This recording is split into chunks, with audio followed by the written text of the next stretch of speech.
What up everyone, it's your girl Wonder Girl back here today making a new video for you guys, and this is history related, okay? And if you're new, welcome to my channel. I am Jawaria. How you doing? And I hope this video helps you guys because it's history related, and I have approval from my history teacher, so I'm doing this video to help you guys better understand Lego.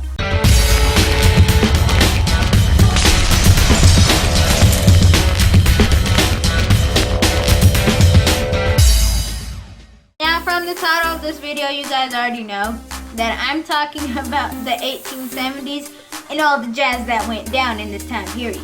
So guys, in the 1870s, the 15th Amendment is declared ratified, okay, by the Secretary of State. And what was the point of the 15th Amendment? The point of it was it gave the right to vote to all Black Americans, and you might want to note that down because it's important. It gave voting rights to all Black Americans, which Black Americans really didn't have before. Next, guys, in the 1872, civil rights are restored to the South, okay? And then there's an act called the Amino Act of 1872, and that was signed by Ulysses S. Grant in 1872. Then, guys, on November 5th, 1872, you guys know this woman, Susan B. Anthony, was a big deal at this time, okay? She was part of the women's suffrage, okay? And her main aim was to get the women right to vote. She even illegally, casted a ballot at Rochester just to do that. And New York, okay? And that was in the presidential election that she did that. And she was just fighting for women right to vote, because back in the time, women didn't really have much, any authority at all just to do anything, okay? They were just women at home doing work. So she didn't like that, so she just busted and came and she's like, no, my women have the right to vote. I need to do something about this jazz real quick. So all you women and girls out there, you guys want to be thanking Susan B. Anthony for giving us women right to vote. Yes, that's awesome. But guys, you also might want to note down the Panic of 1873. Now, what happened in the 1873, panic, and why was it called the panic? And it was panic because people pulled out a lot of their, money out of the markets, and it caused a lot of, over speculation in land, which was, a very big deal at that time. And that also triggered the Depression in Europe and in North America, so you guys might want to know that. And it actually led to increase in inflammation, mines, and wedges increased a lot, okay? And that led to inflammation. You guys might know that. Due to silver values decreasing, the value of silver just went downhill. All the levels went down. That's the reason why, the depression, it triggered the depression in Europe and in North America. And at this time, guys, Ulysses S. Grant was the president. He was which president? He was the 18th president, guys. So at this time, guys, there's just a lot of, stuff going on at this time. And Europeans and North America was in depression. So as a result, there's a very over expansion going on. Industries plus railroads. Railroads also came in play this time, okay? And the biggest railroad was the Transcontinental Railroad, okay?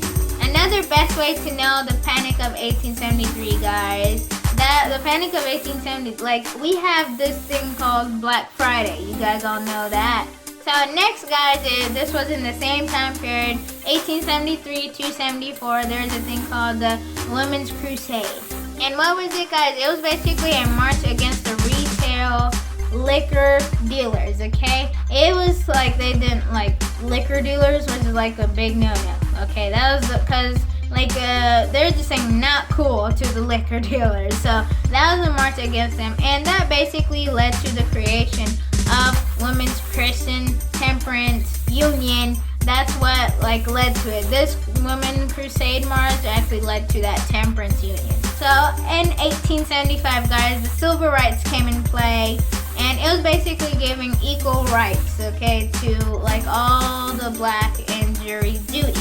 Okay, you might want to note that down because that's like the reason, like the point of the Civil Rights Act was this. In 1876, there's a battle named Little Bighorn that took place, okay? And it's also known as the Battle of Greasy Grass. It has two names, whichever one you think you're gonna remember. But remember, it had two names, Little Bighorn and Greasy Grass, okay? And what was it about? It was like Custer was the main person of this entire battle just going on, okay? So guys, this battle was basically between George A. Custer and native tribe Indians. So basically guys, this battle took place because Custer was trying to force the Indian army back to the reservation, okay? And the army was like this patent, like to just like to attack the Indians, you know what I mean? Just to keep that from happening. A few days later, then the Indians started like closing in on Custer. Custer he ordered his men to kill anyone who was left standing. He didn't really give a damn about anyone. He even told his troops to kill the horses. I mean, they used them as shields, okay? It was a perfect shield for bullets, apparently. I know, what a sense of brain, right? But guys, then this was the most successful battle of the USA at this time, okay? And it was the most successful action fought by the American Indians against the U.S. Army because the Indian Army actually won this battle, okay? And it was basically like the force of Senex tribes, okay? You might want to note that down. Senex tribes and their reservation. That was like the main reason why this like entire battle started going on. And then it ended pretty awesome. It ended the way like the Indians thought it was going to end too. Then guys, in the 1877, Hayes was the winner of the presidency. Yeah, he was the next president. And guys also might want to note this down that there was also a re-election of President Ulysses S. Grant, and he was a Republican, okay? That was his Democratic Party. And he was granted by a landslide through college electoral votes, and he actually won.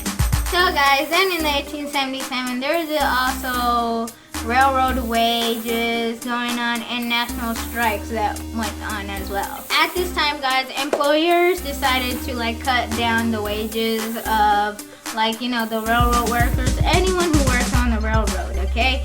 And it basically brought the nation to its knees. Like legit, it brought it to its knees. And like in the areas, like the transportation was like, you know, the big thing. Why? Because the railroad workers, they just stopped working on the railroads. I mean, if you cut down the wages on them, they're gonna be stopped and they're like, oh, you're not paying me? Oh, okay. Then I'm not gonna work on your railroad, mate. So because the railroad workers, they went on strike, I mean, that's the reason why they went on strike, because, I mean, if you're going to cut down the money, like, what's the use in working?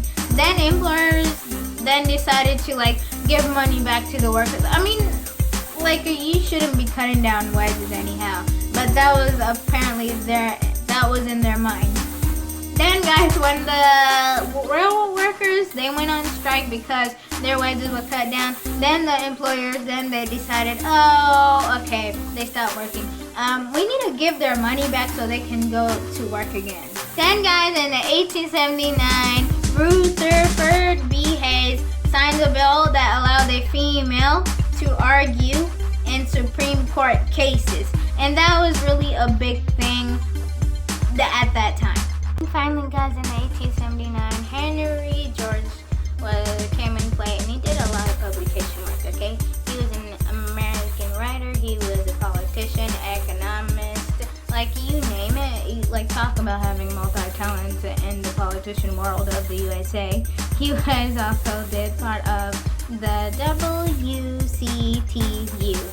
Okay, WCTU part. He was part of that, and that stands for Women Christian Temperance Union.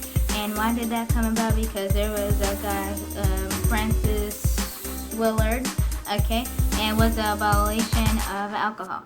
Why? Because her husband died for alcoholism. That was the main point. And then he did his first book of Progressive and Party, and basically just like describing, like, you know, depression of the industrial stuff, and why did the depression happen, like, and then also in the increase in wealth. It was mainly talking about like specific stuff, and it was like the #1 seller in the US, and that was his first most, like, you'll say the most popular book of his was that book, okay, Progressive Party. And you guys might want to note that down, okay? Guys, so that's the end of my video. I hope this gave you guys a better understanding of the 1870s. Please comment down below if I missed anything, or if you have anything else to add. Other than that, that's the end of my video. Don't forget to hit that subscribe button because I do make a new video every Tuesday and every Friday, guys, unless I'm busy, okay? And I hope you guys have a better understanding now of the 1870s. Anyway, guys, Wonder Girl is signing off because she doesn't know what else to say. Have a great day, guys. One love, Wonder Girl. That's a wrap, guys. And peace out.